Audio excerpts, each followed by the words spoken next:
Lep pozdrav na predstavitvi razpisa za Erasmus prakso v študijskem letu 2022-2023.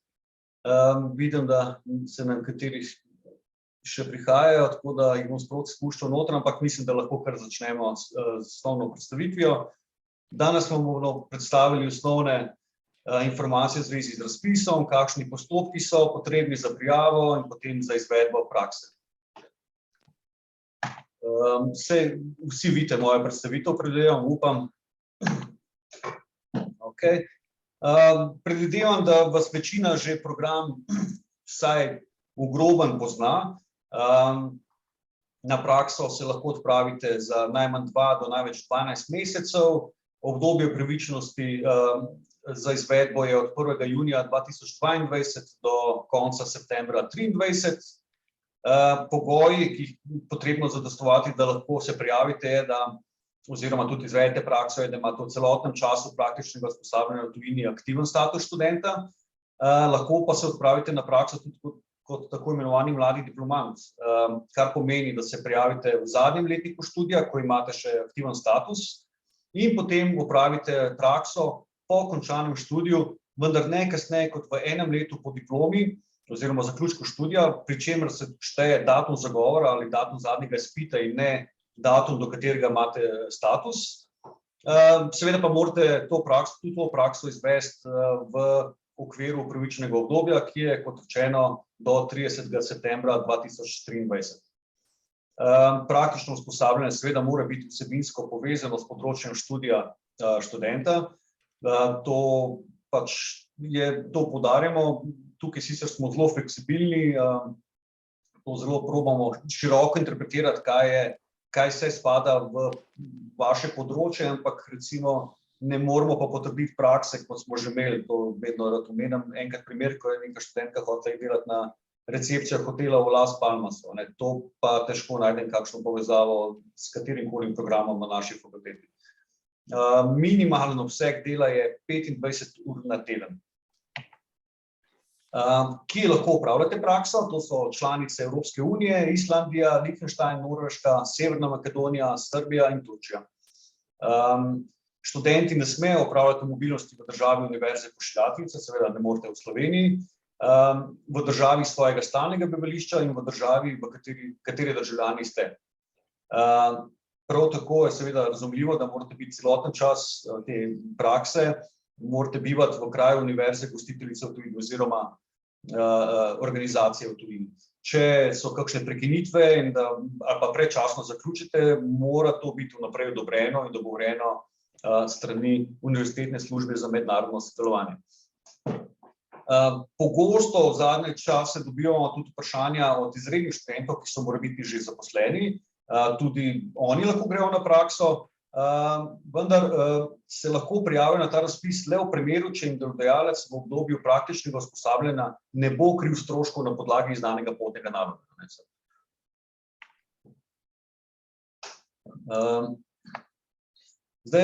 Običajno je bil postopek za prijavo in potem za izvedbo prakse tak, da se je študent prijavil na razpis, ki ga je postavila univerza oziroma potem pedagoška fakulteta do nekega roka.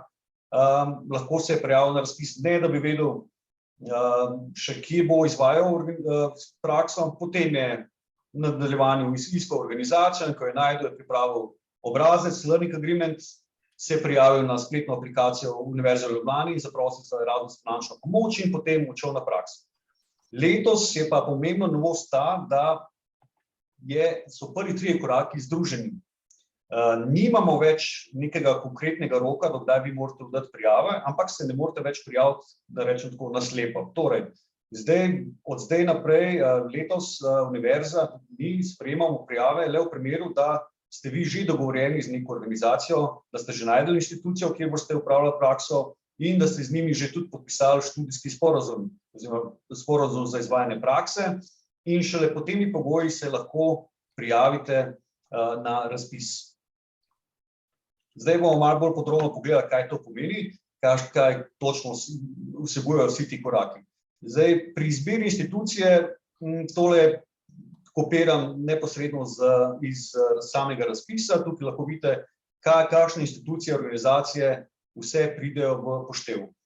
Mogoče lahko tukaj omenim, da letos smo imeli en tak manjši zaplet, ko je študentka želela oditi nekam v tujino, nekem posameznemu podjetniku, kot samostojni podjetnik v tujini, in to univerza ni potrdila. Skratka, mora biti neko podjetje, ne more iti, ne vem, enemu posamezniku tujino, ki ima prijavljeno določeno dejavnost. To mora biti neka organizacija, tukaj pa lahko vidite, kaj vse pride v poštev. Pri Erasmus praksi si organizacijo, institucijo išče študent sam. Seveda pa ima na voljo tukaj, ponujamo kar nekaj pomoči. Za začetek lahko pogledate našo spletno stran, kjer imamo mi povezave do nekaj teh portalov spletnih, ki ponujajo, bom rekel, oglase organizacij, ki iščejo študente za Erasmus prakso. Lahko nam tudi pišete in lahko mi pogledamo v naš arhiv in vam pošljemo seznam organizacij, kamor so odhajali študenti iz vaše smeri v preteklosti. Tukaj bi lahko omenil tudi eno zanimivo možnost, ki jo ponujamo, to predvsem pride v poštev za, recimo po moje, za razredni pouk ali pa predmetni učitelj, dvopredmetni učitelj, in sicer imamo nekako osnovni dogovor z zamejskimi šolami, kjer so zelo veseli, če lahko sprejmejo slovenskega študenta na prakso, ker jim primanjkuje oseba, ki zna dobro slovensko. Zato teh praks smo že kar nekaj izvedli. Če koga zanima, da bi opravil prakso na eni izmed teh šol, bi prosil, da nam piše, ker smo dogovorjeni z ravnatelji, da prvi kontakt oziroma najavo naredimo kar iz naše pisarne, potem pa vas v nadaljevanju povežemo z ravnateljem in se potem ali prek Zooma ali pa prek fizičnega srečanja dogovorite in pogovorite o možnostih izvedbe same prakse. To je še posebej, ta opcija je zanimiva za opravljanje pripravništva v okviru programa Erasmus praksa. Torej, verjetno, ne vem, če veste, ampak ministrstvo je že pred leti omogočilo to možnost, skratka, zavedalo so se, da vse več študentov ima težave najti šolo po zaključku študija, kjer bi opravili dovoljšno število ur prakse za pristop k strokovnemu izpitu, in so odprli možnost, da se ta praksa, da se te ure naberejo s pomočjo Erasmus prakse kar v tujini. Seveda, to je možno pod določenimi pogoji, ker je bilo kar nekaj vprašanj v preteklosti v zvezi s tem, smo mi, mislim, da 2 ali 3 leta nazaj, zbrali vsa ta vprašanja študentov, poslali na ministrstvo na službo, ki ureja potem te ure, ki pregleda, so ustrezne, in so nam odgovorili, tako da ta dokument lahko najdete tudi na naši spletni strani. Tam je tudi povezava do službe na ministrstvu, kjer vam lahko potem podajo neke dodatna pojasnila, če vam bo še kaj nejasno v zvezi s tem. Ampak to, da veste, da je tudi ta opcija možna. Potem, ko najdete organizacijo, sledi priprava learning agreementa, to je sporazuma za izvajanje prakse. Še enkrat poudarjam, praktično usposabljanje mora biti vsebinsko povezano s področjem študija študenta. In zato jamči Erasmus odlični koordinator in delodajalec, ki podpišejo sporazum o praktičnem usposabljanju. Podpišemo ga tudi mi in običajno tudi mi v mednarodni pisarni lahko razberemo, ali je predlagana praksa povezana s študijem ali ne. Če smo kdaj v dilemi, se posvetujemo z oddelčnim koordinatorjem in nam on potem potrdi, ali pa tudi ne, da je ta praksa ustrezna. Kot boste videli, learning agreement ima nekaj običajnih rubrik, ki vi morate napisati točno, kaj boste počeli, se pravi nek program usposabljanja, potem kakšen bo monitoring, kdo vas bo nadziral, boste imeli mentorja, kako vas bo ocenjeval, a so to neki, običajno se piše, da so to neki recimo tedenski ali pa mesečni sestanki, usklajevanje, kdo vam bo dal naloge. Skratka, potrebno je biti čim bolj informativen. Jaz pa svetujem, da ste čim bolj opisni. Tukaj bi rekel, da je v bistvu to je edini dokument, ki ga vi pripravite za to, da potem da mi sploh vemo, kaj boste tam počeli in da na osnovi katerega potem dobite tudi štipendijo, včasih to je tudi več tisoč evrov, na osnovi tega dokumenta ste v tujini recimo pol leta in je potem res neprimerno, če pošljete nam learning agreement v podpis, ki je na roko spisan in izgleda, kot da si nekdo vzel točno 3 minute časa na avtobusu, da je spisal nekaj na hitrico. Tako da tukaj vas res prosimo, da podate v elektronski verziji, sprav na računalniku izpolnjen in da je razumljivo in izpolnjen, da niso zdaj samo neke ključne besede noter, ampak celi stavki in da je čim bolj opisno in da je res razvidno, kaj boste vi tam počeli. Tako da tudi razlog, včasih dobimo na roke spisane in reče študent, jaz sem poslal v organizacijo, pa so mi tam na roke spisali. Pač opozorite jih prej, da na roke spisane learning agreementov ne sprejemamo.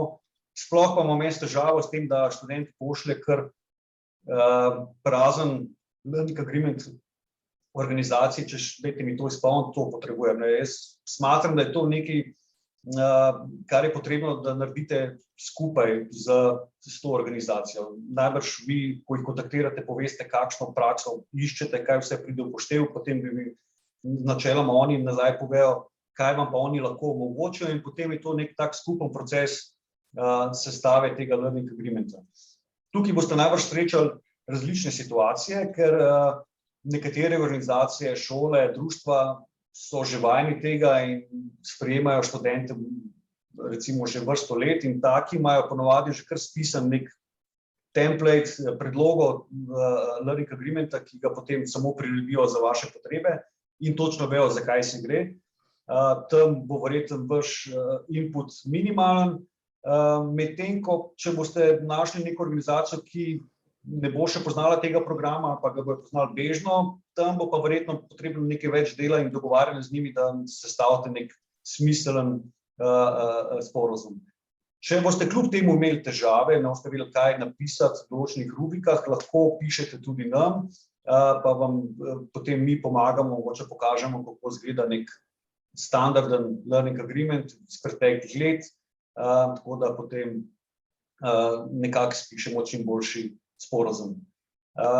V sporazumu so tudi rubrike, ki jih mogoče morate malo se zavedati, kaj pomenijo. Eno je priznavanje, torej obstaja možnost, da se praksa, ki jo vi delate v tujini, tudi potem ovrednoti s krediti in vam priznamo recimo obvezno študijsko prakso, ki je v sklopu vašega programa.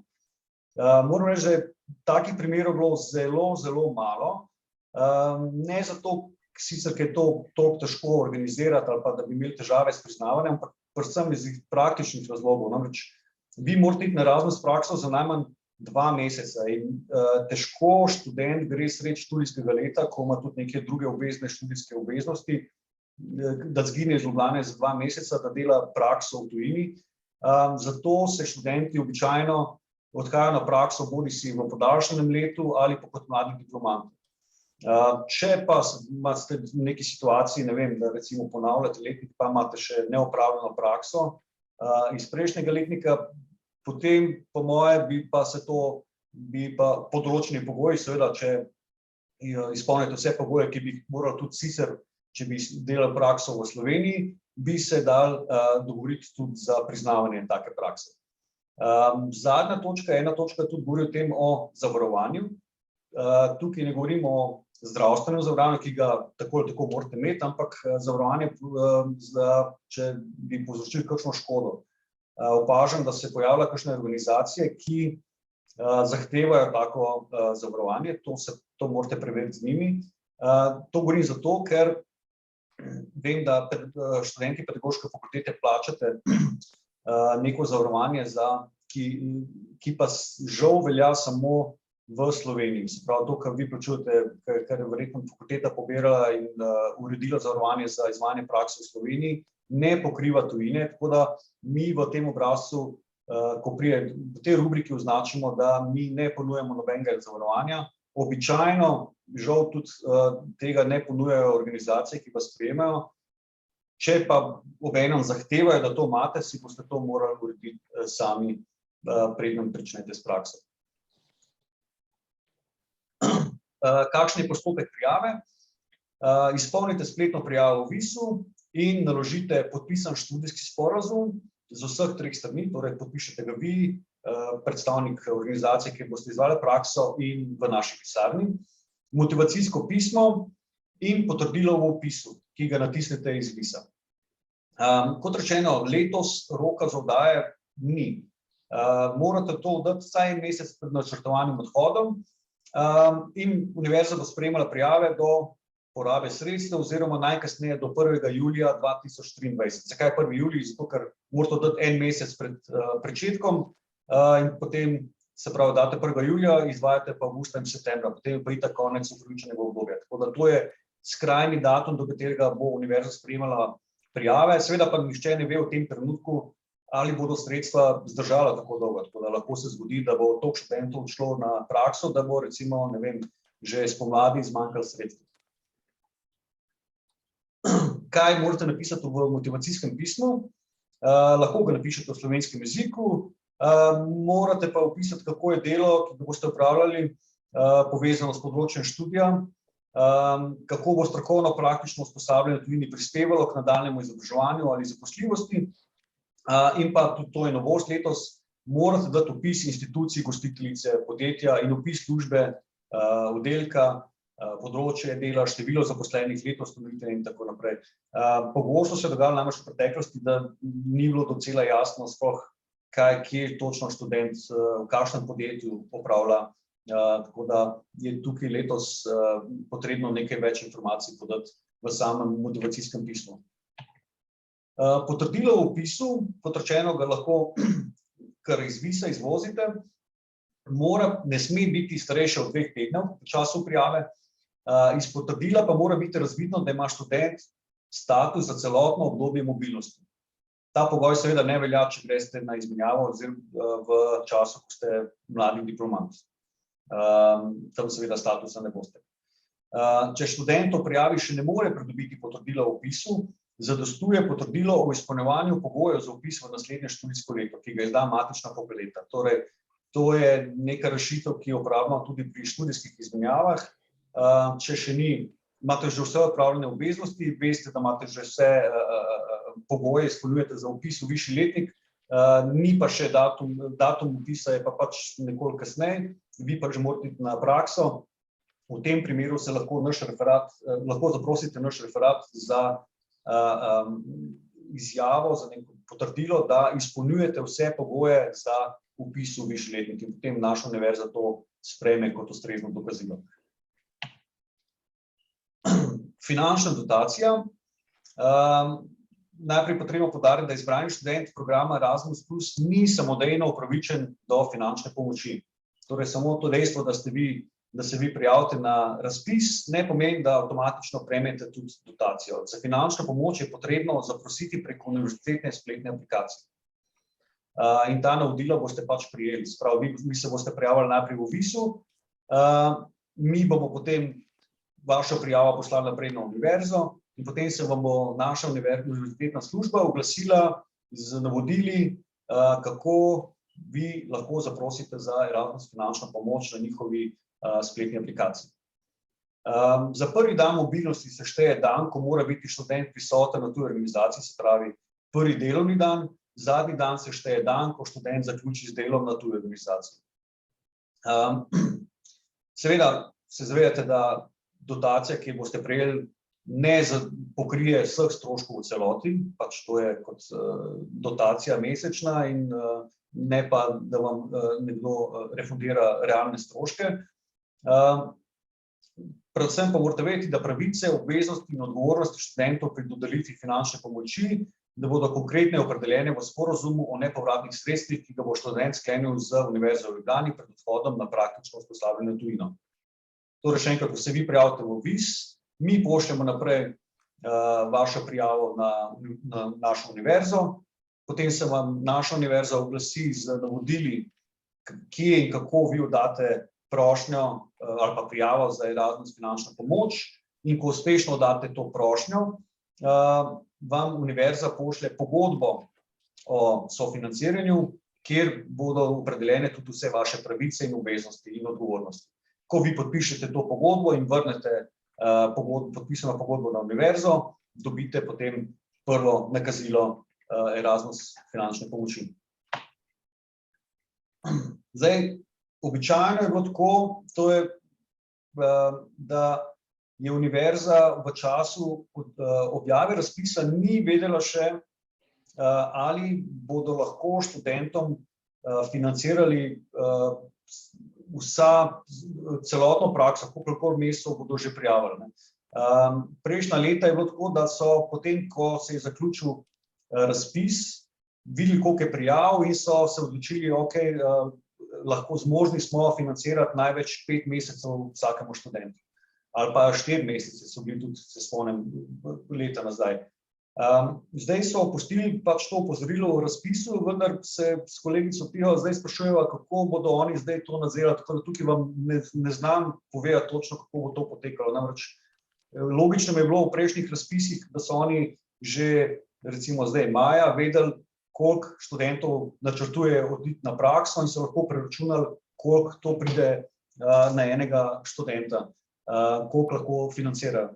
Zdaj pa seveda bodo zbirali prijave sproti in mi ni jasno, v katerem trenutku bodo oni lahko preračunali ali pa vedeli, koliko mesecev lahko financirajo vsakemu študentu. Tako da jaz vam svetujem, da pač vi, ko se prijavite število mesecev, koliko res želite ostati na praksi.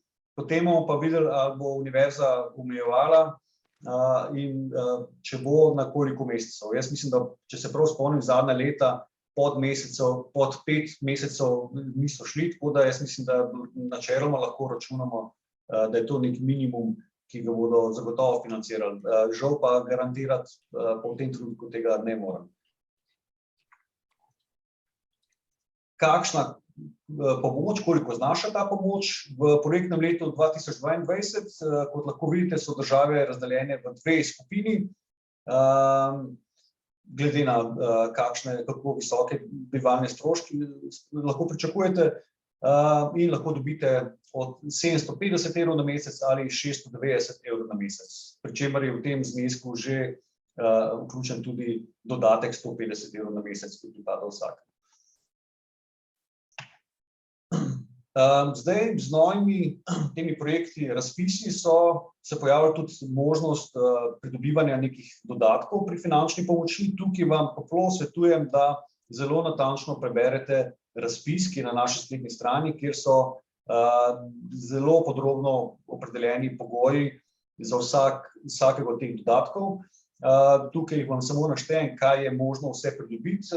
Vas pa prosim, da si to preberete v razpisu in pogledate, ali ste upravičeni do katerega od teh dodatkov. Se pravi, lahko dobite dodatek Erasmus finančne pomoči, ki ga razpiše javni sklad za štipendiranje, to univerza zaprosi v vašem imenu, če izpolnjujete določene pogoje. V letu 2021 je znašal ta dodatek slabih 68 evrov na mesec.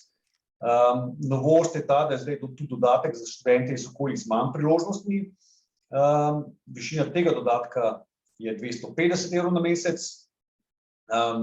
Druga novost je dodatek za zeleno potovanje v višini 50 evrov. To pomeni, da če odidete na prakso z vlakom, avtobusom, z nekim skupinskim prevozom in ne z letalom, ste upravičeni do dodatka še 50 evrov. Potem pa obstaja tudi dodatek za študente s posebnimi potrebami, ampak tudi tukaj svetujem, da si natančno preberete informacije v samem razpisu. Če imate kakšne dileme, da niste prepričani ali izpolnjujete kakšen pogoj, nam pišite, vas bomo povezali z službo na univerzi, ki potem ureja ta izplačila in oni so po mojem še najboljši naslov za tako vprašanje. Tako, pisarna za mednarodno sodelovanje se nahaja na dekanatu, v dekanatu sobi 34, lahko nas obiščete kadarkoli, imamo sicer neke uradne ure, ampak smo pripravljeni sprejeti kadarkoli, tudi če ste na fakultetnem kakšnem predavanju, pa takrat ravno niso uradne ure, se lahko vseeno oglasite v naši pisarni.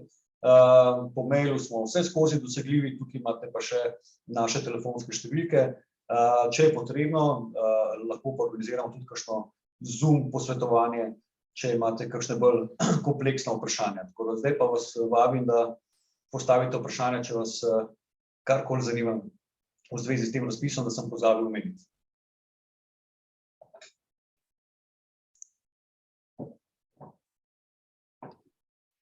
Živjo, jaz imam eno vprašanje. Ja, kar izvolite. Prej ste omenili, da torej lahko gremo na Erasmus praktično usposabljanje po zaključku študija, ko diplomiramo. Zdaj me pa zanima, ali lahko gremo tudi na to praktično usposabljanje potem, ko magistriramo. Ja, to je po zaključku študija, se pravi, to je diploma ali magistriranje. Se pravi, ali končate prvo ali drugo stopnjo, vse.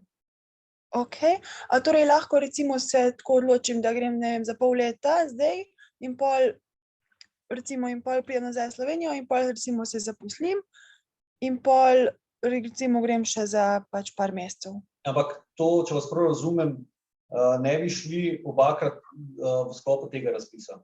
Kako ste si to časovno zamislili, če mi mogoče malo bolj podrobno? Ja, pač tako, da bi šla za par mesecev zdaj preden magistriram in potem bi magistrirala in potem po magisteriju bi pač še enkrat šla. Ja, načeloma...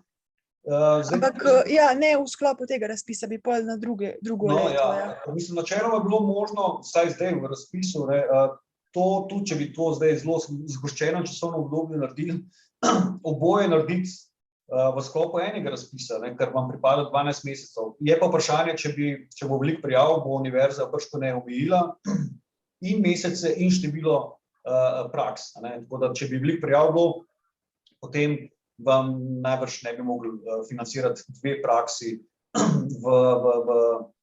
na istem razpisu. Ampak, če pa vi sploh mislite iti na drugo prakso z razpisom naslednjo leto, načeloma je možno. Edino pozoril bi, da vi morate imeti status za prijavo.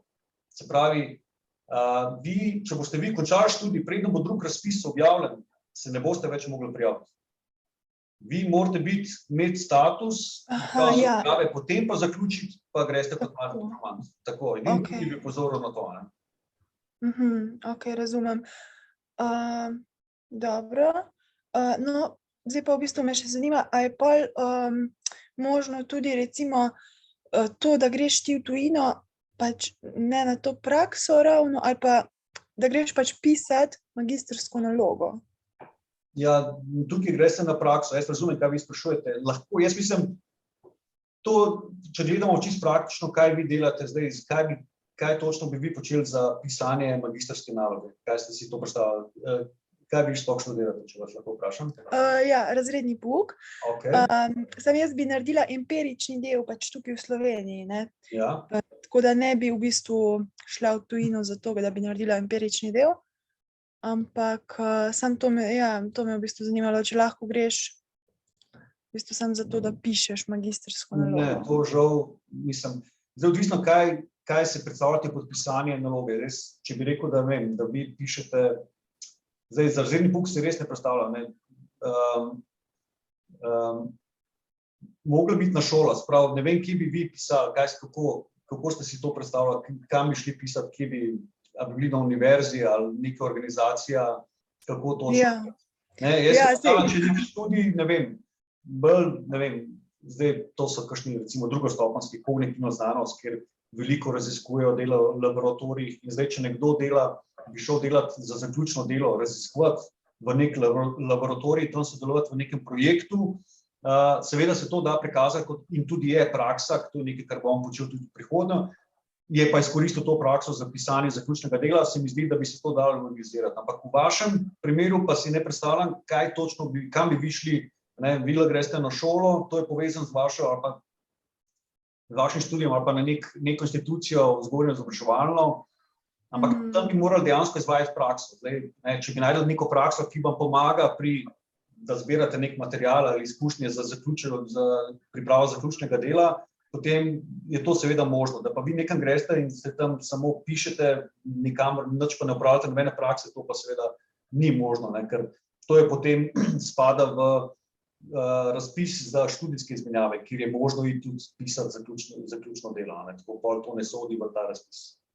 Tako, ja, razumem, ja. Saj ne bi imelo smisla, tako lahko tukaj pišeš tudi. Tako.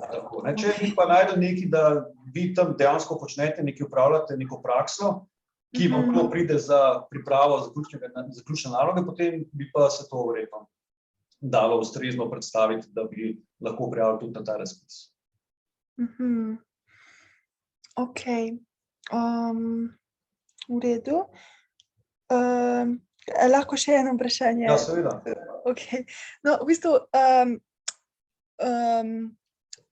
ni nekako povezano točno s tem, ampak jaz tako razmišljam zdaj, nekako skušam časovno koordinirati in planirati to pač prakso v tujini pa moje pisanje magistrskega dela.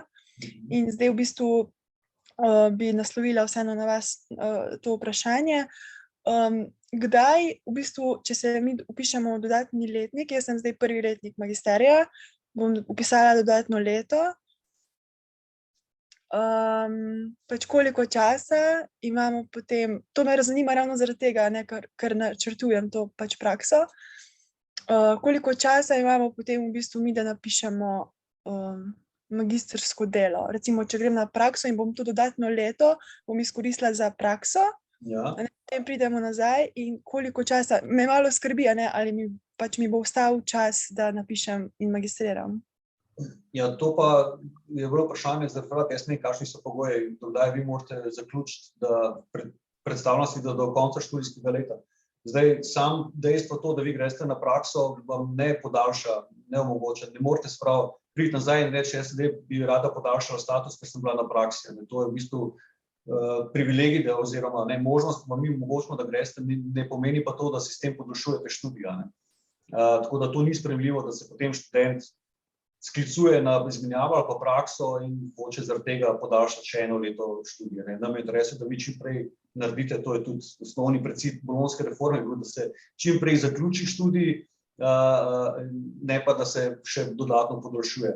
Tako da jaz ne poznam natančno, ampak mislim, da logično bi bilo, da če ste podaljšanem letu, da pač morate spisati do konca tega študijskega leta.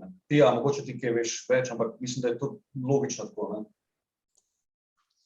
Ja, jaz tudi mislim, da je pogoj potem, da zaključite magisterij pač v tem dodatnem letu. Bi pa tukaj dodala, da je naša univerza napovedala, da bi te razpise za prakso zdaj naprej vezala na študijska leta. Tako da načeloma čez eno leto naj bi išel razpis potem za prakse naslednje leto, se pravi 23-24. Tako da če imate vi naslednje leto še status, pač v tem dodatnem letu, se lahko potem tudi na naslednji razpis prijavite in imate potem še eno leto časa, da greste na prakso. Se pravi, če ne greste zdaj v roku enega leta, greste lahko potem še eno leto kasneje.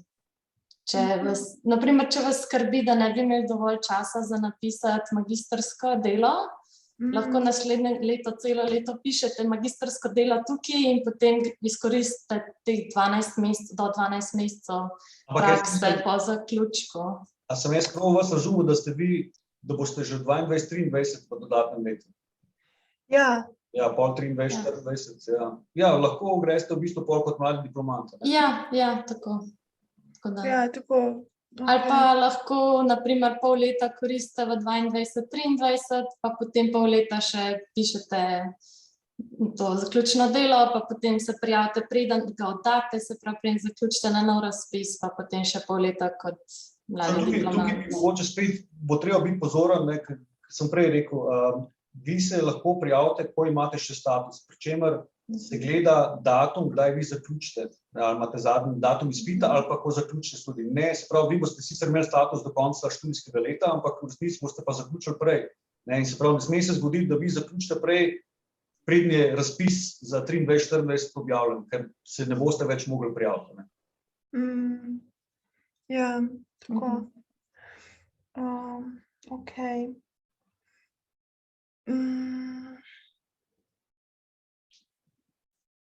Še kakšno vprašanje?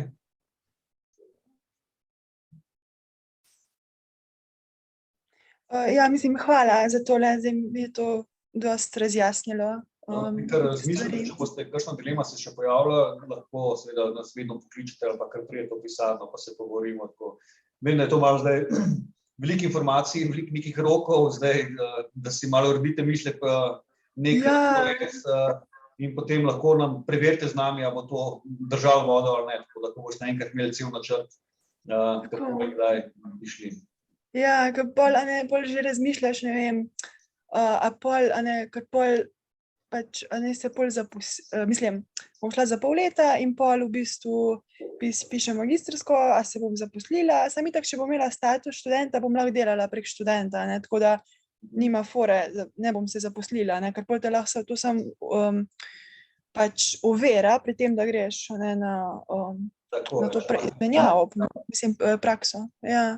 Tako da pol bi v bistvu status študenta imela še kar dolgo, mislim, 2 leti potem, še ali 3. Kako to mislite? Pač, da se ne bi zaposlila, ker jaz sem v bistvu razmišljala, da bi se letos že zaposlila, pa v bistvu se, Mislim, se to nima veze s prakso, ampak zakaj bi imeli 3 leta še status? Od tega trenutka mislite zdaj, če bi... Ja, zato, ker bi, se v bistvu ne bi rabila. Jaz bi izgubila status, ko bi imela zagovor magistrske, ampak torej najprej bi počakala na razpis 23-24, in bi se prijavila, ker imam še status, in pol bi v bistvu, ne vem, septembra zagovarjala magistrsko, bi izgubila status, ampak še vedno lahko bi šla na to izmenjavo. Tako, točno to. Ok, razumem. Ok, ampak ja, pol v redu. Ja, tako je malo. Mislim, pol recimo v unem času ne bi mogla pač se zaposliti, ker v bistvu potem, ne vem. Mislim, lahko bi se, sam verjetno narodno, ne morate se zaposliti, pa jim pa reči drug mesec, zdaj pa jaz grem za 3 mesece v tujino. Ja, tako. Ja, to mislim, ja. Ok, no, v redu.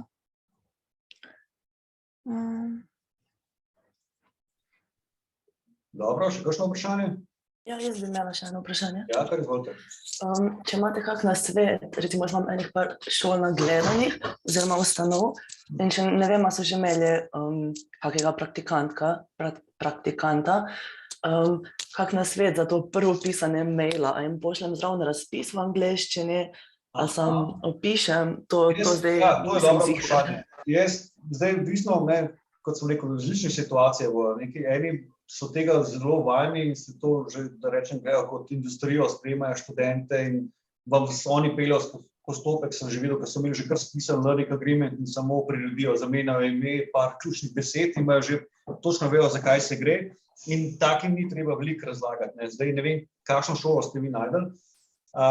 Če pa pišete eno, ki niso vajeni tega, ki sploh ne poznajo, nekako v neko izkušenj, je dobro, da najprej, da jih ne ubijete s prvim mailom kilometrskim, z neko novelo, ki vprašanja bojo prebrali do konca.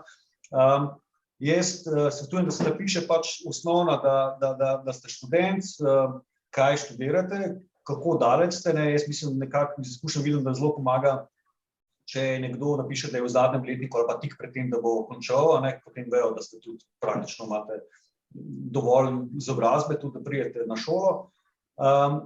Nekako je fajn jim povedati, kaj je osnovna ideja tega, da za koliko mesecev lahko pridete, poudariti, to mislim, da je zelo uporabno, da je to praktično brezplačna pomoč, da vi njih ne boste koštali nič, ste pa pripravljeni pač delati minimalno 25 ur na teden, če vas oni lahko kakorkoli vključijo v svoje delo. To so nekako te osnovne informacije za prvič, po moje, čisto dovolj, tako da vidite, ali so oni sploh zainteresirani in potem vam tudi oni govorijo, ali če oni to že leta prakticirajo, bodo takoj zagrabali, ali tudi ne bo treba pripravljati, kot sem rekel, neki velik študijski načrt. Če pa so se s tem prvič srečali, potem pa jim lahko, bojo pa verjetno zahtevali več informacij, takrat jim pa lahko potem pošljete razpis v angleščini. Lahko tudi nam pišete, pa vam poiščemo, kje so vpisi, splošni vpis tega programa na straneh Evropske komisije. Najbrž najdete tudi kakšne brošure, ki to lepo in nazorno prikažejo nekomu, ki se je prvič srečal s tem v angleščini.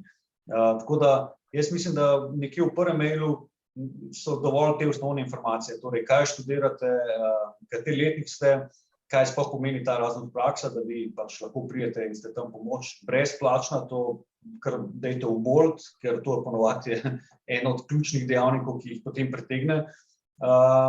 Potem pa vidite, glede na njihov odgovor, a oni to poznajo, ali vas bojo vprašali za neke dodatne informacije. Sem pa tja, sem tudi jaz potem vskočil v to komunikacijo, če so kakšne dileme ali pa niso čisto prepričani, lahko takrat posredujete tudi mail v našo pisarno, pa bo jaz ali pa Pija mogoče podala neko razložitev te organizacije v šoli, da to dejansko drži in mogoče še kakšno pojasnilo v zvezi s tem. Ok, v redu, hvala. Prosim. Še kakšno vprašanje?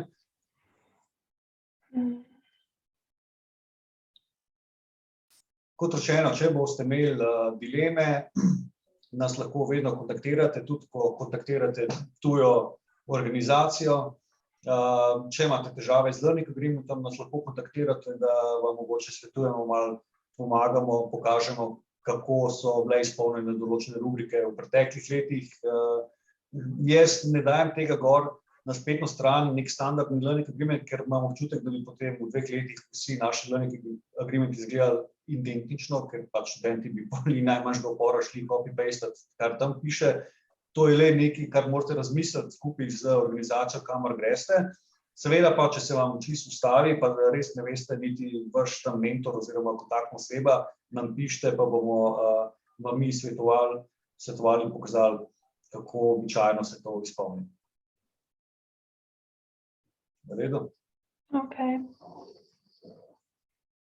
Ok, če je to, potem se vam zahvaljujem za vaš čas. Jaz vesel, da razmišljate o Erasmus praksi, tako da kar pogumno s prijavo, vsak let jih imamo več.